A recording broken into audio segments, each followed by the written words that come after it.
kecuali memang di tengah jalan ada pengkhianatan atau memang ada perubahan-perubahan yang di luar dari kita. Artinya dari pihak tersebut ya. Sepanjang itu tidak, maka dipastikan kita akan konsisten. Posisi sekarang Demokrat. Dengan Demokrat komunikasi berjalan dengan baik, dengan Nasdem juga berjalan, tapi dengan partai-partai lain Pak Habib Sekjen menginisiasi dan lain sebagainya terhadap Habib Rizik yang bebas ini, itu hanya semacam konfirmasi apakah beliau itu partai yang menentukan arah bangsa. Ini di poros, saya baca poros Brawijaya Nasdem. Ya, poros Brawijaya Nasdem itu. Kali pendekatannya untuk membuat NU lebih besar dan lebih inklusif, dan suaranya juga didengar bukan hanya nasional tapi internasional, memilih cara memperkuat posisi di dalam masyarakat sipil. Jadi politik beliau itu tidak pernah melihat koran, nggak pernah lihat TV. Jadi bangsa ini sebenarnya kalau mau hidup agak islamik, saya orang yang paling siap. Karena sudah terlatih 10 tahun. Tapi saya nggak yakin dengan orang yang mengunyah isu-isu Islamisme, hidup dengan cara Islamisme. Justru adalah politik yang melanjutkan Al-Maghfur Gus Dur, memperbesar cakupan dan jangkauan ke masyarakat sipil. Dengan demikian maka warga Nahdliyin itu tidak harus hanya mendukung ada patok bangkrong pada satu partai politik. Dapatkan manfaat dari Habib Rizik dan dukungannya itu datang ke Petamburan. Salaman, mengucapkan ahlan wassalam, selamat menghirup udara bebas, silahkan kembali beraktivitas sebagai warga negara biasa. Saya membayangkan hiruk pikuknya itu ada. Dia bisa kemana-mana tapi tidak di mana-mana. Ya, seperti itu. Nah kalau PKS ya tentu strateginya beda. Mau bagaimanapun ada tokoh seperti Habib Rizik ini, itu yang harus digarisbawahi betul. Tapi nyatanya kok rasa-rasanya hanya Pak Mardhani, Ustadz Mardhani Alisera yang berani secara terbuka, sekalipun belum bertemu, tapi statement politiknya satu-satunya orang, the one and only.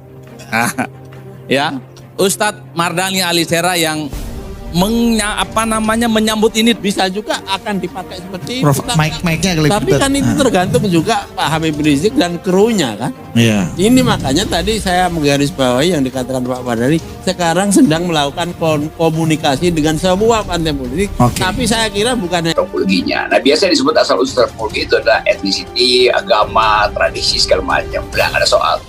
Semua orang punya kesempatan untuk mencari identitasnya yang membuat dia aman sebagai individu. Dia merasa ketawa terus dari tadi. Kalau pertanyaannya siapa yang mendapatkan untung dari ini, ya Ustadz Mardhani. Sudah dijabarkan waktu kampanye pemilu, fotonya bukan dengan Prabowo Subianto di mana PKS ada di dalam koalisi, tapi dengan Ustadz dengan HRS. Itu jelas. Yang lega kalau dia sudah politik komunitarian misalnya. Tetapi harus ada kesempatan masyarakat kita untuk lakukan cross identity gitu. Jadi orang Jawa. Ya sepertinya endorsement ke Pak Prabowo Subianto dan Gerindra belum dicabut. Setelah Gerindra dan Prabowo menyatakan kita salah teman. Dan ini dianggap sebagai penumpang gelap. Itu yang kita khawatirkan. Misalnya, ya dia tahu pemimpin dia. Saya memprediksi setelah muncul ratusan PLT di berbagai tempat, juga akan muncul pemain-pemain baru, Mas Bayu, yang juga akan diprediksi akan sebagai calon yang juga layak untuk dipromosikan menuju 2024. Ya. Perolehan suaranya kan 2014 itu sekitar 11,2 juta, tapi di 2019 PKB bertambah menjadi 13,5 juta gitu kan. Dan di antara para ketua umum, Caimin ini boleh dibilang salah satu politisi senior karena dia sudah menjadi sekjen partai itu di awal reformasi. Ibu Ketua Umum, apa yang akan disampaikan nanti kelak? Ya. Dan untuk PDI pun kepada PDI Perjuangan, mohon sabar, dan itu kesabaran itu penting.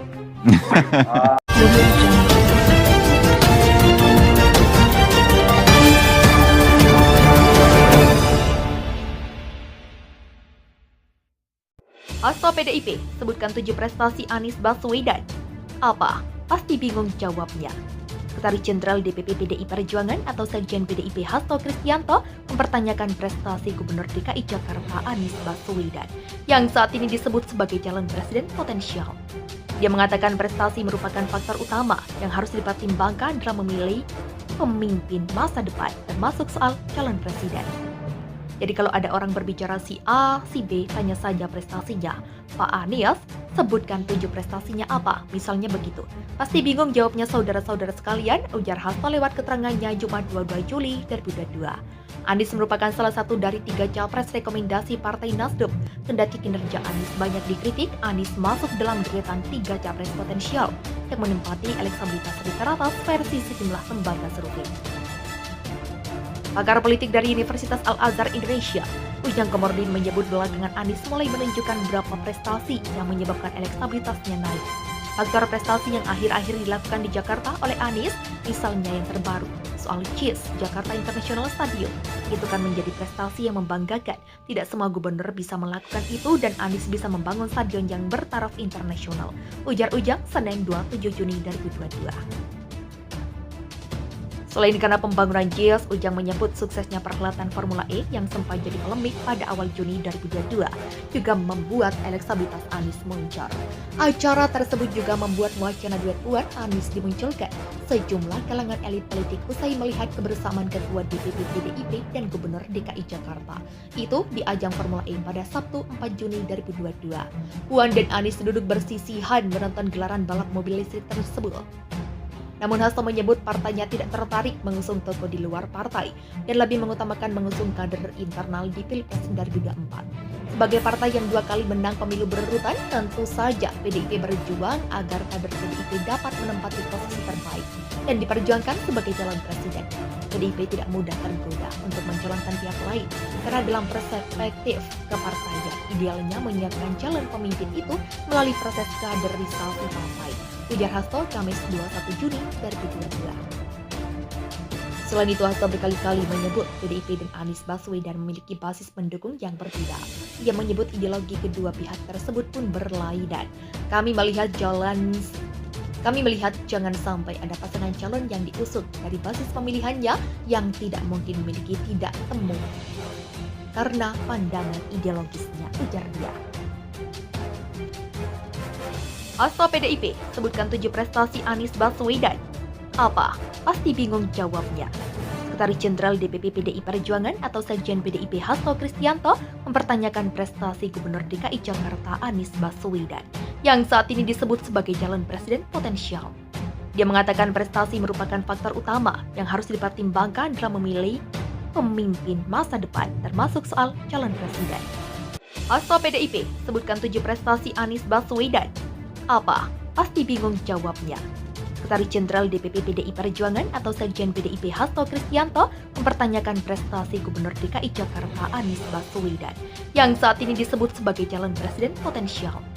Dia mengatakan prestasi merupakan faktor utama yang harus dipertimbangkan dalam memilih pemimpin masa depan, termasuk soal calon presiden. Jadi kalau ada orang berbicara si A, si B, tanya saja prestasinya. Pak Anies, sebutkan 7 prestasinya apa, misalnya begitu. Pasti bingung jawabnya saudara-saudara sekalian, ujar Hasto lewat keterangannya Jumat 22 Juli 2022. Anies merupakan salah satu dari 3 capres rekomendasi Partai Nasdem. Kendati kinerja Anies banyak dikritik, Anies masuk dalam deretan 3 capres potensial yang menempati elektabilitas teratas versi sejumlah lembaga survei. Pakar politik dari Universitas Al-Azhar Indonesia, Ujang Komarudin menyebut belakangan Anies mulai menunjukkan beberapa prestasi yang menyebabkan elektabilitasnya naik. Faktor prestasi yang akhir-akhir dilakukan di Jakarta oleh Anies, misalnya yang terbaru, soal CIS, Jakarta International Stadium, itu kan menjadi prestasi yang membanggakan. Tidak semua gubernur bisa melakukan itu dan Anies bisa membangun stadion yang bertaraf internasional. Ujar Ujang, Senin 27 Juni 2022. Selain karena pembangunan JIS, Ujang menyebut suksesnya perhelatan Formula E yang sempat jadi polemik pada awal Juni 2022 juga membuat elektabilitas Anies muncul. Acara tersebut juga membuat wacana duet Puan Anies dimunculkan. Sejumlah kalangan elit politik usai melihat kebersamaan Ketua DPP PDIP dan Gubernur DKI Jakarta. Itu di ajang Formula E pada Sabtu 4 Juni 2022. Puan dan Anies duduk bersisihan menonton gelaran balap mobil listrik tersebut. Namun Hasto menyebut partainya tidak tertarik mengusung tokoh di luar partai dan lebih mengutamakan mengusung kader internal di Pilpres 2024. Sebagai partai yang 2 kali menang pemilu berurutan, tentu saja PDIP berjuang agar kader PDIP dapat menempati posisi terbaik dan diperjuangkan sebagai calon presiden. PDIP tidak mudah